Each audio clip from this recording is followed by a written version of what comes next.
پھر اگر کوئی شخص پراپرٹی خریدنا چاہتا ہے تو پراپرٹی خریدنے سے پہلے اس کو کن باتوں کا خیال رکھنا چاہیے؟ دیکھیں،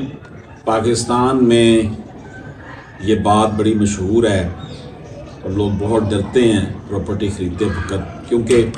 یہ جو ہاؤسنگ سوسائٹیز تک ہیں وہاں پر ایک ایک پراپرٹی کو کئی دفعہ بیچ دیا جاتا ہے اور ہاؤسنگ سوسائٹیز والے خود بھی فراڈ کرتے ہیں. تو یہ بہت بڑا ظلم ہے. لوگ بیچارے خاص طور پر اوورسیز جو ہیں وہ ساری زندگی کی کمائیاں جو ہیں وہ لا کر پاکستان میں انویسٹ کرتے ہیں اور بعد میں ان کو اس پراپرٹی سے ہاتھ دھونا پڑتے ہیں. ان کے ساتھ فراڈ ہو جاتا ہے. وہ زمین ایگزسٹ ہی نہیں کرتی اور انہیں جو ہے وہ اس کی جو ہے نا وہ الاٹمنٹ کی ہوتی ہے. تو ایسی صورتحال میں سب سے پہلی بات تو یہ ہے کہ آپ جو بھی زمین خریدنے جا رہے ہیں، جو بھی بلڈنگ خریدنے جا رہے ہیں، جو بھی پراپرٹی خریدنے جا رہے ہیں، اس کے علاقہ جو بھی علاقہ ہے اس علاقے میں جو ریونیو ڈپارٹمنٹ ہے، پٹواری تحصیلدار کا آفس ہے، وہاں جا کر اس کا ریکارڈ چیک کریں.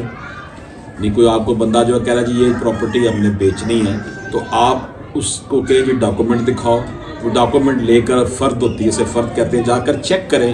کہ ریونیو ریکارڈ کے مطابق وہ بالکل کلیئر ہے. کیا اس کو کوئی رہن تو نہیں رکھوایا ہوا، زمین کو مارگیج تو نہیں کروائی ہوئی کہیں سے، اس زمین کو جو ہے وہ اس کے اوپر کوئی عدالتی سٹے تو نہیں لگا ہوا، اس زمین کے بابت کوئی عدالت میں کیس تو نہیں چل رہا. یہ چیزیں ساری چیک کرنی ہوتی ہیں. جب آپ یہ جا کر چیزیں چیک کر لیں گے اور پھر جو بندہ زمین پراپرٹی لینڈ جو بھی آپ کے آگے بیچ رہا ہے اس کو جا کے آپ نے فزیکلی بھی دیکھنا ہے اور اسے کہنا ہے کہ یہ جو بتاؤ، اس کی ڈیمارکیشن کر کے ہمیں بتاؤ، اس کی حد براری کر کے ہمیں بتاؤ، ہمیں یہ بتاؤ کہ یہ پیس آف لینڈ ہے جو میں آپ کو بیچ رہا ہوں. بعض کا یہ ہوتا ہے مشترکہ کھاتے میں سے جگہ بیچی جاتی ہے، مشترکہ کھاتے میں سے جگہ بیچی نہیں جا سکتی جب تک کہ اس کی تقسیم نہ کروا لی جائے. یہ جو کھاتے جات بنے ہوتے ہیں نا، خسرہ، کھتونی، کھیوٹ، اس میں بھی بڑی پرابلمز آ جاتی ہیں. تو جو بھی بندہ پراپرٹی خریدنا چاہتا ہے پہلے اس پراپرٹی کے ڈاکومنٹس ریونیو آفس سے جا کر چیک کرے، دیکھے کہ اس کے اوپر کوئی عدالتی بار تو نہیں ہے، کوئی سٹے تو نہیں ہوا ہوا، اس کو عدالت میں کوئی اس کے بابت کچھ کیس تو نہیں چل رہا، اور زمین جس سے وہ خرید رہا ہے یہ زمین واقعی اس کی ہے یا، اور اس کی پھر فزیکلی جا کر دیکھے کہ جناب یہ زمین جو ہمیں بیچ رہا ہے یہ فلاں جگہ پر موجود بھی ہے یا موجود نہیں ہے. یہ چیزیں دیکھنے کے بعد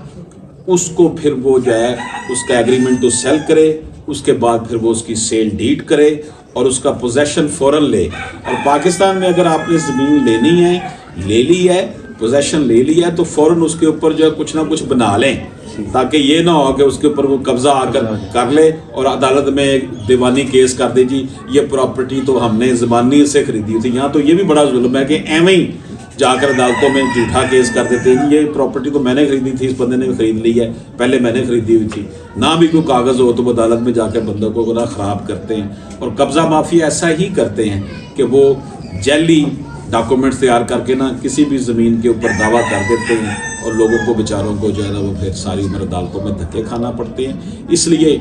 جو میں نے آپ کو عرض کیا ہے کہ آپ نے پہلے ویریفائی کرنا ہے کہ وہاں پر فزیکل ایگزسٹنس زمین کی ہے یا نہیں ہے، اور ڈاکومنٹس میں ریکارڈز میں وہ شو ہو رہا ہے اسی بندے کی ملکیت ہے، اس کے اوپر کوئی عدالتی بار تو نہیں ہے، کوئی سٹے تو نہیں ہوا ہوا، کوئی کیس تو نہیں اس بابت چل رہا. جب یہ ساری چیزیں ویریفائی ہو جائیں تب آپ اس کی جو ہے پیمنٹ کریں. ٹھیک ہے، پہلے ویریفیکیشن کریں پھر لیں، کیونکہ یہ نہ ہو کہ وہ عمر بھر کی کمائی جو ہے نا وہ اسی طرح حرام چلی جائے. ٹھیک ہے، تھینک یو.